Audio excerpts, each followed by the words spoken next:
నమస్కారం ETV news కి స్వాగతం.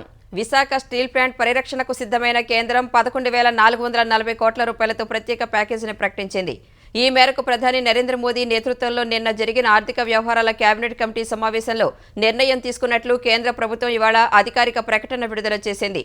ఈ ప్రత్యేక ప్యాకేజ్ ద్వారా స్టీల్ ప్లాంట్కు పునర్వైభవం వస్తుందని భావిస్తున్నారు. విశాఖ స్టీల్ ప్లాంట్కు కేంద్ర ప్రత్యేక ప్యాకేజీపై కేంద్ర మంత్రి రామ్మోహన్ నాయుడు హర్షం వ్యక్తం చేశారు. రివైవల్ ప్యాకేజ్ కేటాయించిన ప్రధాని నరేంద్ర మోదీకి కేంద్రానికి ధన్యవాదాలు తెలిపారు. స్టీల్ ప్లాంట్ నష్టాలను అధిగమించేందుకు కేంద్రం ప్రత్యేక ప్యాకేజ్ ఉపయుక్తమవుతుందని రామ్మోహన్ తెలిపారు.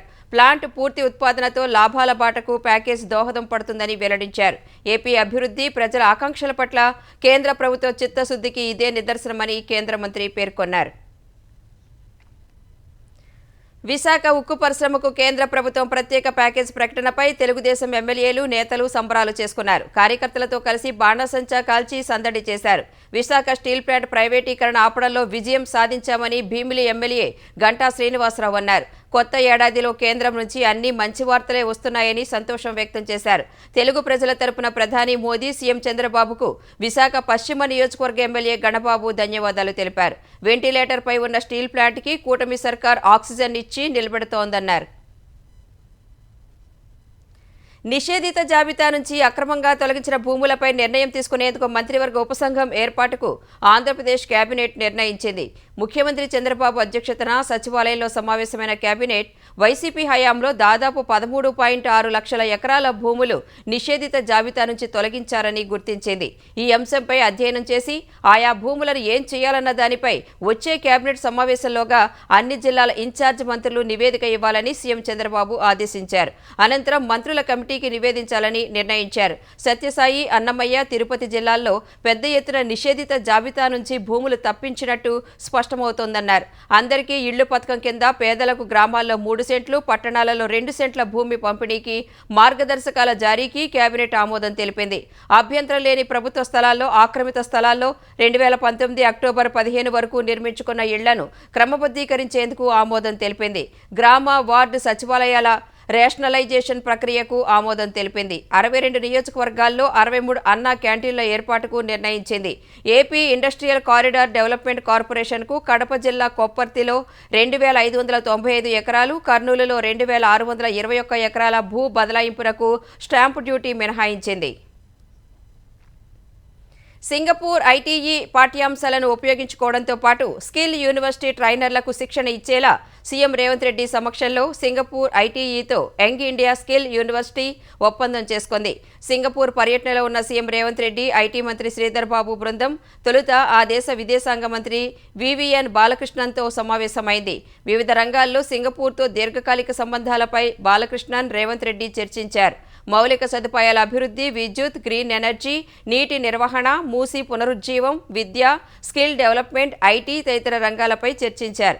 అనంతరం చాంగి నగరంలోని ఇన్స్టిట్యూట్ ఆఫ్ టెక్నాలజీ ఎడ్యుకేషన్ ఐటీఈని సీఎం బృందం సందర్శించింది.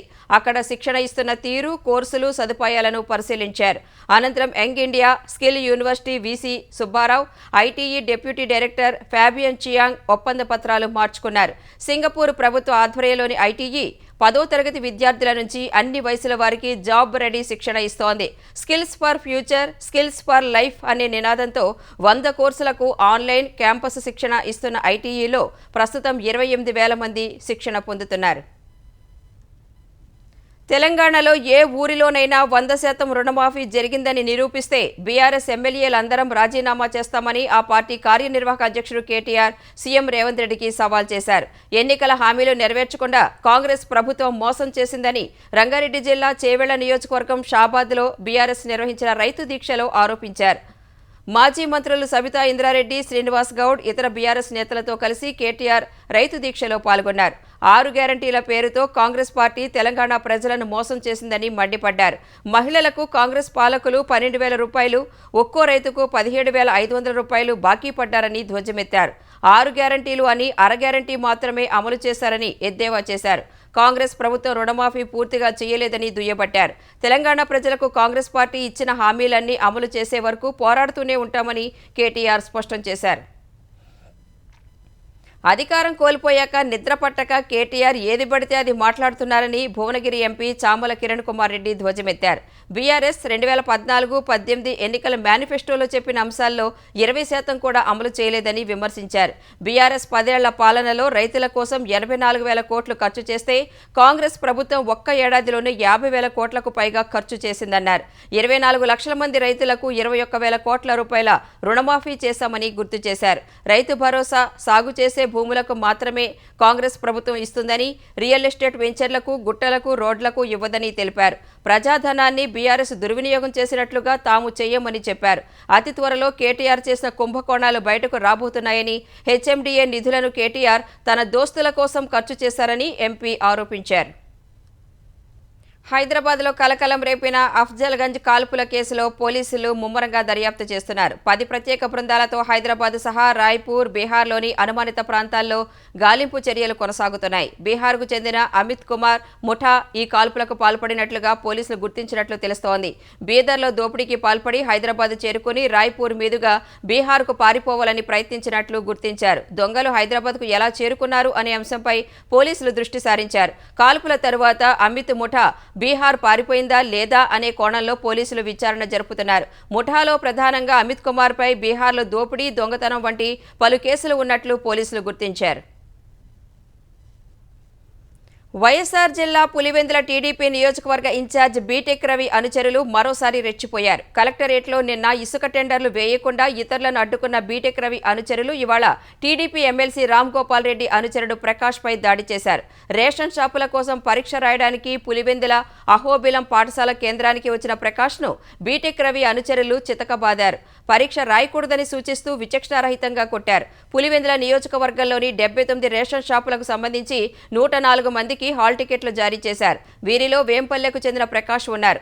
అతను పరీక్ష రాసేందుకు వెళుతుండగా బీటెక్ రవి అనుచరులు పట్టుకుని కొట్టారు. ఇది తెలిసిన వెంటనే ఎమ్మెల్సీ రామ్ గోపాల్ రెడ్డి సతీమణి ఉమాదేవి పరీక్షా కేంద్రం వద్ద బైఠాయించారు. ప్రకాష్ను వెంటనే వదిలేయాలని డిమాండ్ చేశారు. చివరకు పోలీసులు జోక్యం చేసుకుని ప్రకాష్ను విడిపించారు. పులివెందులలో బీటెక్ రవి, రామ్ గోపాల్ రెడ్డి మధ్య ఆధిపత్య పోరు ఉండగా కూటమి ప్రభుత్వం అధికారంలోకి వచ్చినప్పటి నుంచి ఎవరికి వారే అన్న రీతిలో వ్యవహరిస్తున్నారు. ఫలితంగానే అన్ని దుకాణాలు తమవారికే దక్కాలనే ఉద్దేశంతోనే బీటెక్ రవి అనుచరులు ఈ విధంగా దాడికి పాల్పడ్డారని స్థానికులు ఆందోళన వ్యక్తం చేస్తున్నారు. వరద బాధితులకు ఆహారం పేరుతో గుంటూరు నగరపాలక సంస్థ కమిషనర్ పులి శ్రీనివాసులు భారీ అవినీతికి పాల్పడ్డారని మేయర్ కావటి మనోహర్ నాయుడు ఆరోపించారు. ఇవాళ కౌన్సిల్ సమావేశం ఏర్పాటు చేయాలని కోరినా కమిషనర్ పట్టించుకోలేదన్నారు. కౌన్సిల్ సమావేశం ఏర్పాటు చేయకపోయినా వైసీపీ కార్పొరేటర్లు మేయర్తో కలిసి నగరపాలక సంస్థ కార్యాలయానికి వచ్చారు. ఆ సమయంలో కౌన్సిల్ హాల్లో కమిషనర్ ఉద్యోగులతో స్వచ్ఛ భారత్పై సమావేశం నిర్వహిస్తున్నారు. కమిషనర్ తీరుపై ఆగ్రహం వ్యక్తం చేసిన మేయర్ అవినీతిపై ప్రశ్నిస్తామని తెలిసే కౌన్సిల్ సమావేశం ఏర్పాటు చేయకుండా దాటవేస్తున్నారని ఆరోపించారు. మేయర్ ఆరోపణలపై ఇదివరకే తాను సమాధానమిచ్చానని, పదే పదే స్పందించబోనని కమిషనర్ పులి శ్రీనివాసులు స్పష్టం చేశారు. గుంటూరు నగరపాలక సంస్థలో జరిగిన కొన్ని అక్రమాలపై ప్రత్యేక ఆడిట్ చేయిస్తున్నట్లు వెల్లడించారు. ఖమ్మం, కొత్తగూడెం, సత్తుపల్లి పట్టణాల్లో పెద్ద ఎత్తున పార్కులు అభివృద్ధి చేస్తామని వ్యవసాయ మంత్రి తుమ్మల నాగేశ్వరరావు వెల్లడించారు. ఖమ్మం వెలుగుమట్ల అర్బన్ పార్కును అటవీ అధికారులతో కలిసి సందర్శించిన మంత్రి చేపట్టాల్సిన అభివృద్ధి కార్యక్రమాలను పరిశీలించారు. ఈ పార్క్ నగరవాసులకు ఆహ్లాదం, ఆరోగ్యం ఇస్తుందని తుమ్మల తెలిపారు. మహిళా సంఘాల ఆధ్వర్యంలో మిల్లెట్ స్టాల్ ఏర్పాటు చేయాలని అధికారులకు మంత్రి తుమ్మల సూచించారు. పోలీసుల విధులు అడ్డుకున్న కేసులో బీఆర్ఎస్ ఎమ్మెల్యే పాడి కౌశిక్ రెడ్డి పోలీసుల విచారణకు హాజరయ్యారు. 2 రోజుల క్రితం పోలీసులు ఇచ్చిన నోటీసుల మేరకు ఈ ఉదయం ఆయన మాసాబ్ ట్యాంక్ పోలీస్ స్టేషన్కు వచ్చారు. అక్కడ పోలీసులు ఆయన వాంగ్మూలం నమోదు చేశారు.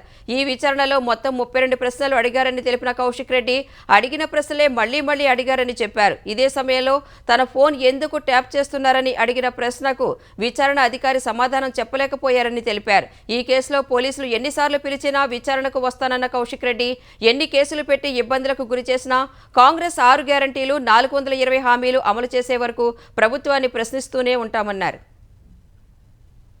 దేశంలో ఎలక్ట్రిక్ మొబిలిటీ విస్తరణకు కేంద్రం విధానపరమైన అనేక నిర్ణయాలు తీసుకుంటోందని ప్రధాని నరేంద్ర మోదీ అన్నారు. మొబిలిటీ రంగంలో తమ భవిష్యత్తును రూపొందించుకోవాలని చూస్తున్న ప్రతి పెట్టుబడిదారుకి భారత్ అత్యుత్తమ గమ్యస్థానంగా నిలుస్తోందని చెప్పారు. ఢిల్లీలోని భారత మండపంలో భారత మొబిలిటీ గ్లోబల్ ఎక్స్పో 2025ను మోదీ ప్రారంభించారు. అనంతరం మాట్లాడిన మోదీ గ్రీన్ టెక్నాలజీ, ఎలక్ట్రిక్ వాహనాలు, హైడ్రోజన్, బయో ఇంధనాల అభివృద్ధిపై భారత్ దృష్టి పెట్టినట్లు చెప్పారు. ఈ దశాబ్దం చివరి నాటికి ఎలక్ట్రిక్ వాహనాల అమ్మకాలు 8 రెట్లు పెరుగుతాయన్న ప్రధాని దేశంలో ఆటోమొబైల్ పరిశ్రమ అభివృద్ధిలో మేక్ ఇన్ ఇండియా పాత్ర ఎంతో ఉందన్నారు.